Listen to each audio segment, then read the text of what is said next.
Magandang araw mga kaibigan. Pag-usapan natin ngayon yung viral video ng isang maprinsipyong pulis na pumalag kay PBBM. Sabing hindi niya susundin ang maling utos na ang boss niya ang taong bayan na nagpapasahod sa kanya.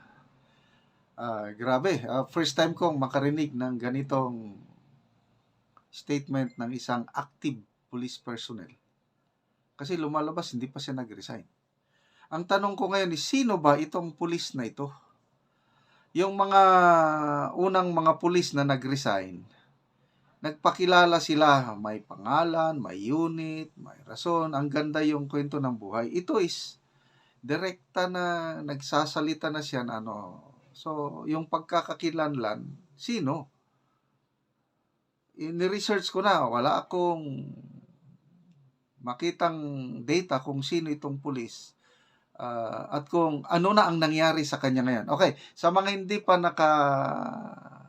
nakakita sa kanyang video, i-play ko lang mga ilang minutos lang ha. Si Bongbong Marcos pang mag-utos sa akin ng mali, hindi ako susunod sa kanya kahit tanggalin niya akong pulis. Diba? Ba't ako susunod sa kanya? Sino ba siya? Siya ba ang boss ko? Hindi ko siya boss.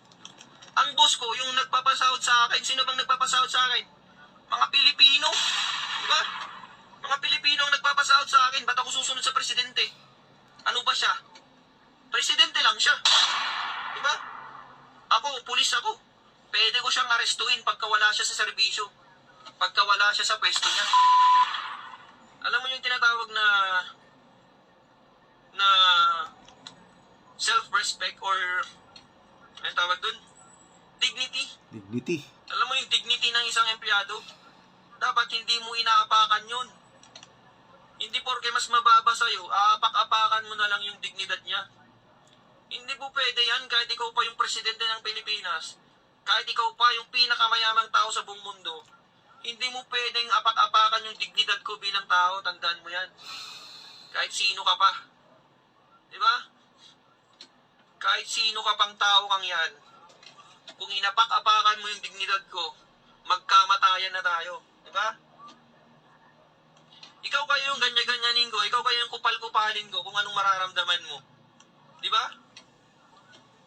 Kailangan nating maghanap ng mga pasyenteng may... Okay, so, ayun. Sino? Naka-uniforme siya, may badge pa.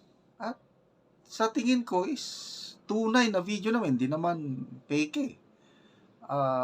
He speaks from his heart.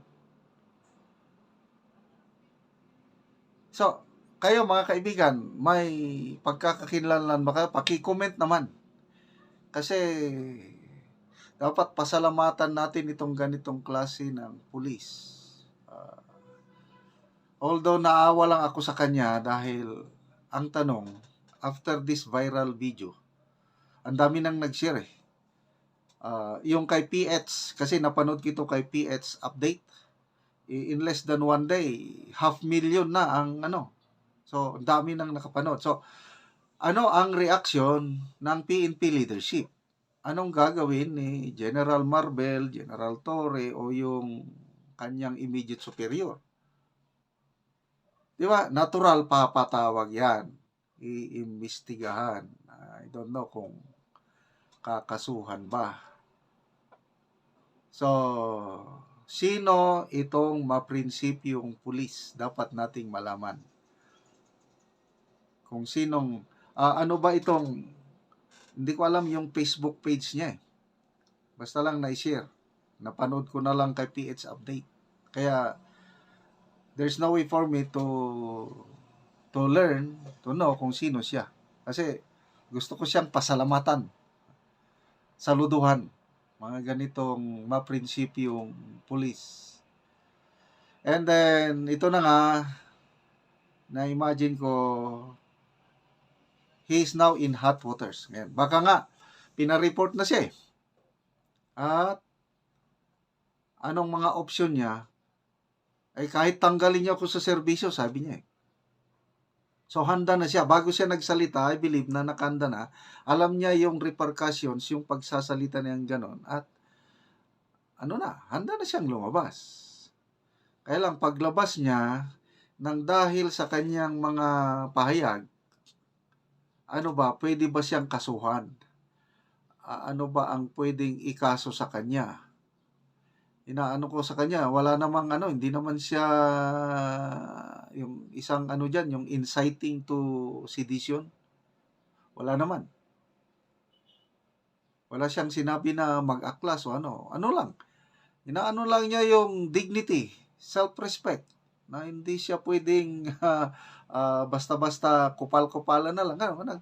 He's just venting out his emotion. Parang prinactice niya yung kanyang freedom of expression. Na bawal yan, hindi pwede yan habang nasa loob ka pa ng serbisyo. Kaya sa ibang mga post sa Facebook Reel, may nababasa akong mga comments doon mali yung ginawa mo, dapat mag-resign ka muna. So tama nga naman. Kasi yung unang mga pulis na nag-resign, marami-rami na yung na-vlog ko. Mga babae, mga lalaki, yung isa pa yung PSG, na-assign sa PSG, SWAT. Nag-resign muna bago nag-post na sabi nila, mamala at may ang ganda, nicely written letter sa kanilang mga kasamahan, rason nila kung bakit tapos buong papuri nila sa PNP, nagpapasalamat sa opportunity. Kaya maganda ang dating yung mga nauna. Ito medyo kakaiba although ang daming pumuri, ang daming mga, magbasa lang ako ng mga comments Aurora Jan, ito ang pulis na may prinsipyo. God bless you. We are happy na mayroon pulis na katulad nyo. Tama ka sir, ang taong bayan ang nagpapasahod sa inyo. Sir, ikaw ang nagpapatunay na may mali ngayon sa bansa natin. Salute. So, lahat ito, papuri. Kaya lang, yung papuri na yan, may hangganan. He must be ready to face the consequences. Baka kakasuhan pa siya, kakaroon pa siya ng legal battle sa kanyang So, good luck sa pulis na ito. Again, kung may pagkakakilala nyo sa kanya, pwede ba i-comment ninyo para gusto ko siyang personal na pasalamatan. Mga kaibigan, salamat sa inyong pagtangkilik sa ating channel. Nakakatulong kayo ng malaki sa Tribong Talandig dahil ang income sa ating channel, tinutulong natin sa tribo. Namimigay tayo ng yero at pako para ma-repair ang sira-sirang bahay ng tribo. Panoorin nyo ang video na ito. Una pod ni Angero nga dadon sa balay ni ate. Og ilaws na pod na silang balay.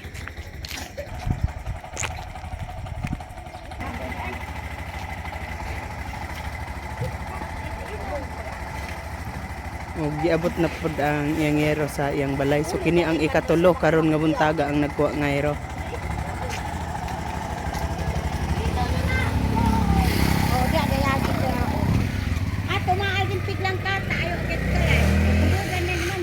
Og muna na ang makita ang ilang payag-payag nga gamay og tulo na pod.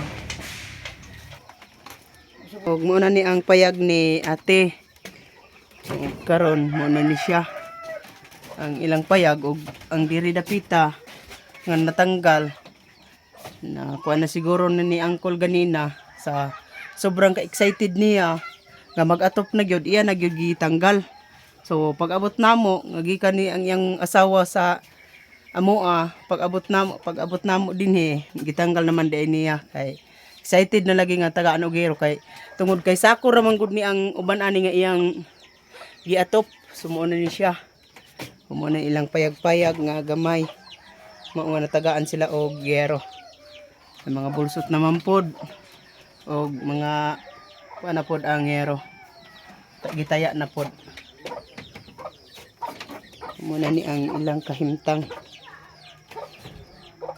Karon tayon sa imong maistorya nga natagaan na ka og gero nga labi na nga imong balay nga gamay kaayo den tulo na.